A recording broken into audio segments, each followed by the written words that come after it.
Ces gens ont foutu le bordel et sont allés dans des territoires où personne ne les avait appelés, foutre le bordel dans la vie des gens. Et vous êtes surpris qu'aujourd'hui, le désordre que vous avez créé se retourne contre vous. Vous avez imposé ce rapport à des peuples qui ne vous avaient pas appelé. Alors pourquoi quand ils essayent de maintenir le lien, vous voulez fuir ce lien? C'est la facture de l'histoire qui doit être payée.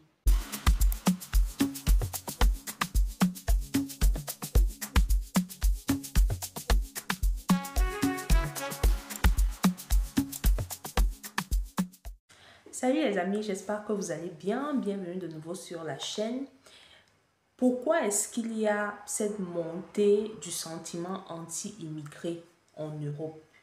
On observe qu'il y a beaucoup de marches qui se font dans différents pays, en Australie au mois d'août, récemment en Angleterre, au Japon aussi. Les Japonais ont marché pour dire non à la vague d'immigrés qui viennent de plus en plus au Japon. Comment comprendre ça, ce phénomène anti-immigration qui est plus présent dans certains pays d'Europe et en Australie? En Australie, il y a quelques jours, un groupe d'Australiens ont organisé une marche, un groupe anti-immigration d'Australiens, pour dire comment il y a trop d'immigrants en Australie. Pourtant, l'Australie est connue quand même comme un pays qui est assez multiculturel. Il y a plusieurs Européens de différents pays qui s'installent en Australie, français et tout, italiens, grecs et tout ça.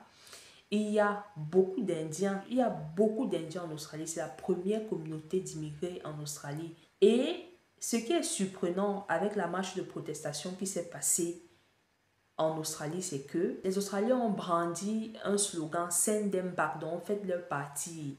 Comme quoi il y a trop de personnes, ils sont fatigués de cette vague d'immigrés-là qui vient. Et il semblerait que leur frustration est dirigée plus vers les communautés asiatiques et musulmanes qui immigrent en Australie, notamment les Indiens qui sont plus nombreux. Et paradoxalement, ces Australiens blancs qui se plaignent aujourd'hui de l'immigration, eux-mêmes sont venus dans le territoire australien il y a quelques années, leurs ancêtres et tout, sont venus écarter les aborigènes qui sont eux, les vrais autochtones d'Australie, les écarter et prendre leur pays. Est-ce que vous voyez comment le monde fonctionne, les amis? Toi, tu as quitté ton pays et la majorité de ces Australiens-là qui brandissent le slogan anti-immigration comme quoi la vie est chère, on ne trouve pas de maison, parce que c'est ce qu'ils ont exprimé dans leur frustration. Ils ont exprimé le fait que les coûts de loyer sont élevés, très élevés, le coût de la vie est élevé. Il n'y a pas assez de jobs parce que quand les immigrés arrivent dans un pays, bien évidemment, vu qu'ils ont déjà quitté leur pays pour venir se chercher, ils sont plus prédisposés à accepter certaines conditions de travail, certains salaires que les locaux. Je mets entre guillemets parce que comme j'ai dit dans le cas de l'Australie, ces Australiens-là qui, pour la majorité, sont les Anglais qui avaient quitté leur pays depuis leurs ancêtres et tout, sont venus prendre le pays des gens et aujourd'hui se permettent de marcher pour chasser les étrangers alors qu'eux-mêmes ils ne sont pas chez eux. Cette frustration part d'une peur en réalité, d'une peur liée à la perte de l'identité culturelle. Parce que quand un groupe de personnes d'un pays différent du tien, avec une culture différente de la tienne, viennent dans ton environnement, ils vont chercher à vivre à leur manière. Ils vont s'intégrer, c'est vrai, un peu avec les habitudes de ceux qu'ils ont trouvés, mais ils vont conserver une bonne partie de leur culture. À Londres, il y a quelques jours, il y a eu une grande marche. Les données disent qu'il y a eu entre 110 000 et 150 000 Anglais qui sont sortis, mais les images que j'ai vues là, les images que je vois là, c'était au moins 1 million de personnes. Ils étaient nombreux, ils ont envahi toutes les rues de Londres contre les immigrés, principalement les musulmans. Parce qu'il faut dire qu'à la tête de cette marche, il y avait un certain Tommy Robinson qui a un mouvement politique avec une idéologie anti-immigré, anti-musulman, anti-islam. Lui, il est pour le fait qu'en Angleterre, toute personne musulmane ou qui a un lien avec l'islam ne doit plus entrer.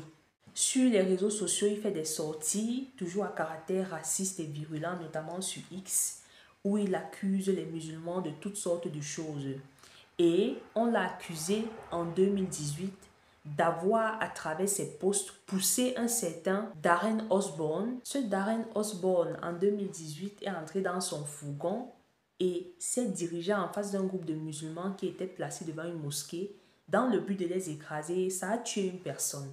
Et les gens ont accusé ce Tommy Robinson, qui était à la tête de cette marche en Angleterre l'autre jour, d'avoir motivé ce monsieur-là. Et l'année d'après, en 2018, une jeune fille musulmane dans un camp de réfugiés lui a porté plainte parce qu'il l'accusait d'intimider, de bullisme envers ses camarades à l'école. Je vous laisse écouter un extrait de ce qu'il a dit pendant la marche à Londres il y a quelques jours. They managed to silence us for 20 years with labels. Racist, Islamophobe, far right. They don't work anymore. À côté de ceux qui soutenaient Tommy Robinson, il faut dire que beaucoup d'Anglais soutenaient Tommy Robinson, et il y a aussi des étrangers et certains Londoniens qui étaient présents à la marche, mais avec une autre idéologie.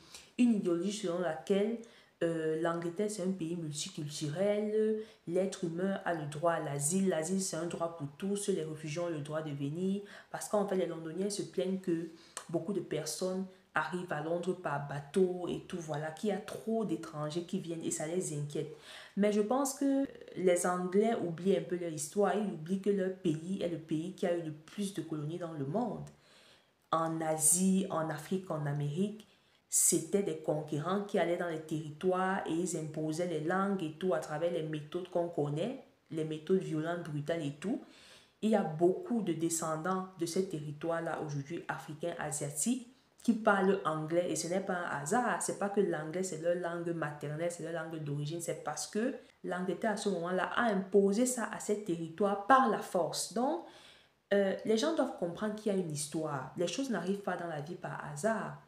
La frustration que les Londoniens, les Anglais vivent aujourd'hui, c'est dû aux actes posés par l'Angleterre il y a des siècles sur ces pays qui viennent aujourd'hui les envahir là. Ces pays musulmans qu'ils reprochent aujourd'hui d'envahir l'Angleterre, beaucoup de ces pays sont bombardés. Ils subissent les guerres, les violences et tout. Qui sont ceux qui sont derrière ces guerres, ces violences-là? Alors maintenant, pourquoi quand on détruit le pays de quelqu'un, des gens qui sont chez eux, ils vivent tranquillement, on vient les bombarder, pourquoi on leur enlève le droit de se refaire une vie ailleurs, de sauver leur peau, d'aller se réfugier dans les pays qui participent d'une certaine façon à la destruction de leur terre? Mais les Anglais doivent comprendre que on ne peut pas effacer l'histoire, on ne peut pas fuir son passé. Malheureusement, ce qui est en train de se passer dans beaucoup de pays aujourd'hui, Angleterre, Australie, tout ça, c'est un karma qu'ils sont en train de payer parce que quand vous rentrez dans l'histoire, vous voyez que ces gens ont foutu le bordel et sont allés dans des territoires où personne ne les avait appelés, foutre le bordel dans la vie des gens, créer des problèmes et tout, je ne sais quoi. Personne ne les avait appelés. Et vous êtes surpris qu'aujourd'hui, le désordre que vous avez créé se retourne contre vous et vous êtes maintenant fatigué du rapport colon-colonie. Vous avez imposé ce rapport à des peuples qui ne vous avaient pas appelé. Alors pourquoi quand ils essayent de maintenir le lien, vous voulez fuir ce lien? C'est à cause de vous si toutes ces choses arrivent en fait. Voilà, il ne faut pas oublier l'histoire. Vous êtes venu dans le pays des gens, imposez vos lois parce que vous avez la force des armes, la stratégie, la malice et tout ce qui va avec. Oui, le monde c'est une guerre, c'est vrai. Vous avez réussi à les dominer, vous avez réussi à prendre ce que vous devez prendre, les ressources et tout, la main d'œuvre et tout gratuite. Vous avez exploité pendant des années pour construire vos pays. Alors pourquoi vous ne voulez donc pas que les descendants de ces personnes que vous avez soumis viennent manger un peu de ce que vous avez pris chez eux? C'est la réciprocité en fait. C'est la réciprocité qui est en train de s'appliquer. Donc, les Anglais doivent comprendre que c'est l'effet boomerang. Quand tu poses un acte et tout, tu t'attends au retour. Alors que les puissances coloniales, les anciennes puissances coloniales, ne fuient pas la facture de l'histoire. C'est la facture de l'histoire qui doit être payée. De quoi est-ce que ces autochtones, dans le cas de l'Australie, et les Anglais ont peur en réalité? Ils ont peur de la domination culturelle des autres peuples. Il y a une perte d'identité culturelle qu'ils craignent. Parce qu'il y a un changement, dans les valeurs, il y a une modification de l'identité culturelle des peuples. Donc, ces peuples d'immigrés-là qui viennent avec des cultures, islam, musulman, hindouisme, je ne sais quoi, transportent ces cultures-là dans les pays d'accueil où ils s'installent Ils font des enfants qu'ils éduquent avec ces cultures-là. Il y a plein de mosquées aujourd'hui à Londres, en France, dans tous les pays où ces musulmans sont installés. C'est une démonstration de force de l'impact de cette culture-là que ces gens quittent leur pays avec. Et c'est ça qui fait peur aux locaux. Ils se disent, mais mon pays demain risque de devenir un pays musulman. Qu'est-ce qui va se passer dans 10 ans, 15 ans? Mon enfant demain risque de se convertir à la religion de ces gens. Je n'ai pas envie. C'est de ça qu'ils ont peur en fait, en oubliant que par le passé, leurs ascendants sont allés dans ces territoires-là. Ils ont trouvé des modes de vie, des cultures, des mœurs et ils ont décidé que ça ne les arrangeait pas, que c'était des conneries, que c'était pas bon et d'imposer pour eux. Alors, pourquoi vous avez peur maintenant que les descendants de ces gens viennent aussi vous imposer leur culture? C'est la réciprocité. C'est tout simplement la réciprocité. Cette histoire de vie chère, loyer cher, j'ai déjà expliqué ça dans plusieurs vidéos. Tout ça est voulu par le système, tout ça est voulu par l'élite, tout ce qui se passe est voulu par l'élite. Maintenant, le bas peuple, vu qu'ils ne peuvent pas se mettre en face de l'élite pour leur dire mais qu'est-ce qui se passe, arrêtez, machin, ils déversent leur haine vers ces groupes-là. Et les gouvernements australiens et londoniens se sont prononcés, ils ont dit comme quoi ils s'inquiètent de cette montée de la haine-là, de cette haine anti-immigration, anti-islam et qu'ils ont peur pour la suite parce que dans le cas de la marche en Australie, les gens qui ont organisé la marche étaient en majorité des groupes de néo-nazis qui ont eu certaines influences sur les réseaux sociaux. C'est eux qui étaient à la tête de la marche et les participants qui étaient là n'avaient pas de souci à ce que ces gens revendiquent cette identité de néo-nazis-là. Et le gouvernement australien a exprimé certaines inquiétudes par rapport à ça. Pareil en Angleterre, on te met un Tommy Robinson qui dit clairement que je ne veux pas les musulmans, je ne veux pas les gens de l'islam, je ne veux pas les immigrés, ce sont des ceci, des cela, qui est assez virulent dans les paroles. Il a la tête, il parle devant les gens et les gens le soutiennent. En quoi ça pourrait se transformer à l'avenir? En des guerres raciales. Parce que là, il y a une frustration qui est en train de monter. Et de l'autre côté, l'élite dit non, les immigrés n'entrent pas autant dans le pays comme ceux qui revendiquent veulent faire croire. Ils doivent essayer de maintenir la paix entre ces différents groupes-là. Mais le problème, c'est que c'est pas en disant oui, machin, non à la haine, non à ceci que les gens vont se calmer. Les gens sont face à une situation dans laquelle ils n'arrivent plus à avoir la qualité de vie qu'ils espéraient avoir parce que pendant que le coût de vie est élevé et qu'ils espèrent des salaires plus hauts, on a des groupes d'immigrés qui, face à cette situation, trouvent que c'est une opportunité et acceptent ce salaire-là parce qu'ils viennent déjà des pays où ils n'avaient même pas ce style de vie. Donc ça crée un clash, il y a une incompréhension entre les autochtones et leur gouvernement. Parce que le gouvernement, c'est l'élite. Il y a des entreprises et tout à qui ça arrange que ces groupes d'Indiens, de musulmans et d'Africains prennent des petits salaires sans rechigner alors que les locaux rechignent. Donc, si cette situation n'est pas réglée par l'élite, ce qui m'étonnerait parce qu'ils savaient très bien ce qui se passe, c'est un chaos de mon point de vue qui est voulu calculé et contrôlé pour un autre objectif. Si ces conflits ne sont pas réglés, le danger serait que on observe à l'avenir des attaques raciales parce qu'il y en a déjà eu dans les pays comme Londres. Je vous ai parlé l'exemple de celui qui allait cogner les gens avec le fourgon. On a vu plusieurs attaques comme ça et tout liées à la religion, à la haine anti-étranger et tout. Donc, le danger, c'est que ces groupes-là réussissent vraiment à se mobiliser, même en catimini, et ils pourraient se retourner contre ces étrangers-là, aller les attaquer comme ça se passe à Londres, où beaucoup de personnes qui protestent partent devant les asiles politiques et disent non, trop d'immigrés et tout. Ça peut finir vraiment dans une guerre civile entre différents groupes raciaux. Voilà. Est-ce que c'est ce que l'élite veut? Est-ce que c'est la raison pour laquelle ils laissent que la frustration continue de monter, que le malaise s'amplifie dans la vie des locaux? Peut-être. Et l'autre point, c'est que, tel que je suis en train de voir les choses, quand vous regardez même par exemple le cas de la France, on voit les images de la France où, notamment à Paris, à Château d'Eau, on voit beaucoup d'immigrés qui arrivent, ils sont dans les rues, ils dorment, il n'y a pas de logement, on les fait entrer, on ouvre la voie, mais on n'arrive pas à les canaliser, à les entretenir, à leur donner des conditions de vie stables. C'est fait à dessein pour retourner différents groupes raciaux les uns contre les autres afin de détourner le regard vers ceux qui créent effectivement ce problème et mettre sur pied d'autres plan qu'ils ont en tête en fait. On se plaint de l'influence des musulmans et tout. En France aussi, j'entends ça, on se plaint. Il y a cette peur pour les Européens que la religion musulmane domine et s'impose comme religion dans leur pays.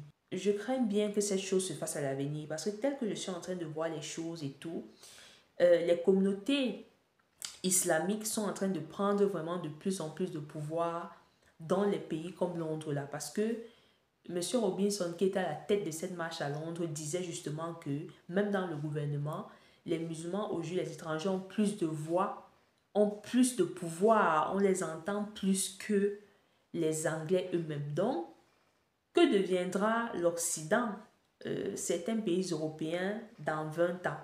Est-ce que ces pays deviendront totalement musulmans? On a l'impression que d'ici quelques années, dans certains pays, sinon beaucoup de pays en Europe, on aura plus de communautés islamiques, musulmanes, africaines et tout, qui vont dominer et on ne verra plus tellement d'occidentaux.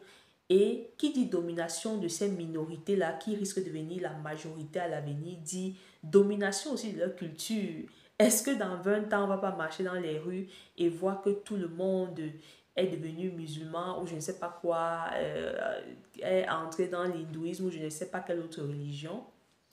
C'est ce qui pourrait arriver. Une chose que j'ai trouvé quand même intéressante, c'est la présence de deux personnes, de deux figures importantes dans la politique et dans le monde. Elon Musk et Éric Zemmour, qui ont d'ailleurs fait des discours.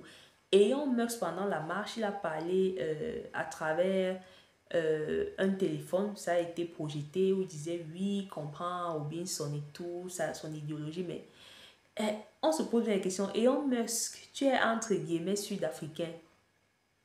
Toi-même, tu es en Afrique du Sud, que c'est tes ancêtres qui sont venus dans le pays des gens jusqu'à s'imposer. Et tu es en train de soutenir quelqu'un qui dit que les étrangers sont en train d'envahir son pays. Pourtant, toi-même, tes ancêtres sont allés, même s'ils n'ont pas envahi l'Afrique du Sud, ils ont envahi l'économie, ils ont toute l'économie entre leurs mains. Quel paradoxe! Je vous laisse écouter ce que Éric Zemmour a dit pendant cette marche-là. I want Britain to remain Britain, and what I see happening is a destruction of Britain.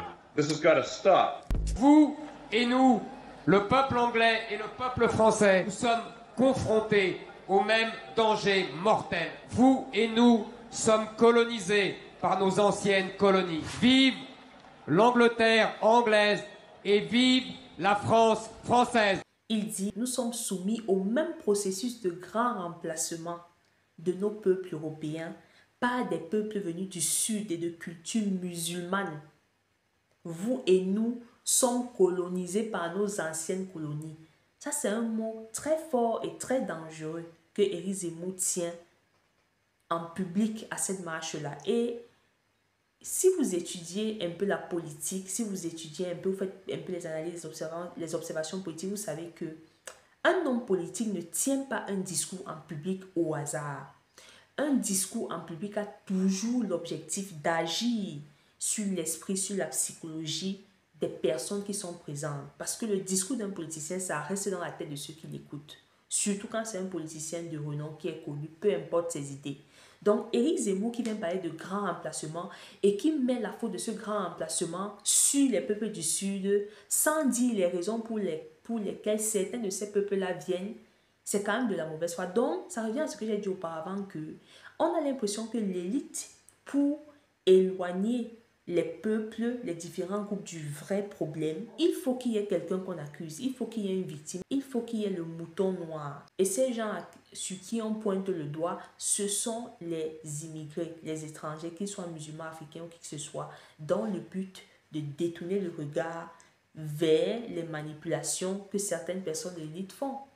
Parce que Éric Zemmour me dit qu'il ne comprend pas pourquoi en France les choses se passent comme ça se passe. Il ne comprend pas pourquoi on finance les politiques migratoires, tout ce qui entoure l'immigration, mais en même temps on se plaint quand ces immigrés viennent. Il ne comprend pas ce paradoxe que l'élite elle-même crée. C'est ce qu'il est en train de nous dire. On parle de grand remplacement. Qui a mis sur pied le grand remplacement? Le grand remplacement n'est pas venu d'un coup. Les peuples ne laissent pas leur territoire comme ça et décident de venir d'un coup vivre chez les gens. C'est vrai qu'il y a des gens qui viennent, demain parce qu'ils espèrent avoir une vie meilleure. On ne peut pas empêcher les gens de marcher. Mais quand une masse de personnes quitte son pays parce qu'on a bombardé, parce qu'il y a des guerres, il y a ceci, cela, vous pensez que ces gens n'aimaient pas leur territoire avant de venir?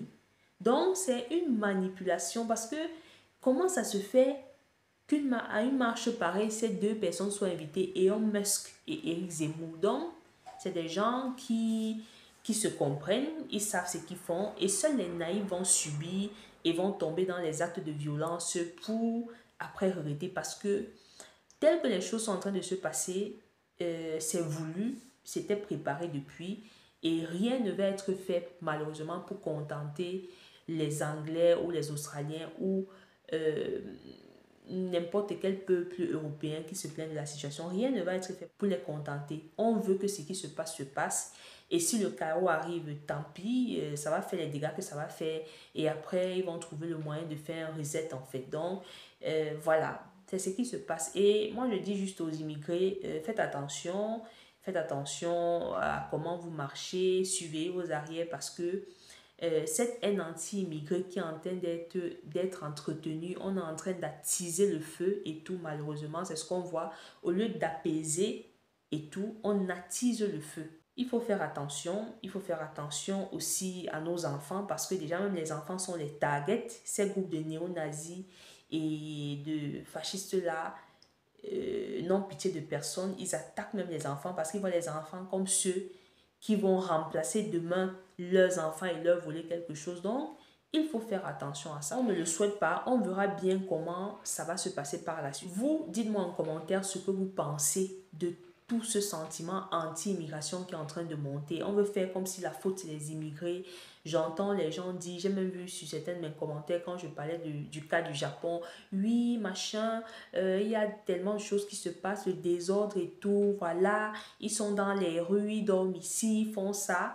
Mais ce n'est pas leur faute, c'est la mauvaise gérance de vos gouvernements. Et ce n'est même pas d'ailleurs une mauvaise gérance, je dis c'est voulu. Parce que expliquez-moi comment on ouvre les portes quand on ne peut pas encadrer, quand on ne peut pas gérer. En fait, ça n'a pas de sens. Donc, ça veut dire qu'on a envie que les gens s'embrouillent, que les gens se prennent la tête, que les gens se fassent des choses pas catholiques, en fait. Quand les choses ne vont pas bien, au lieu de continuer à faire entrer les gens, on bloque et on arrête.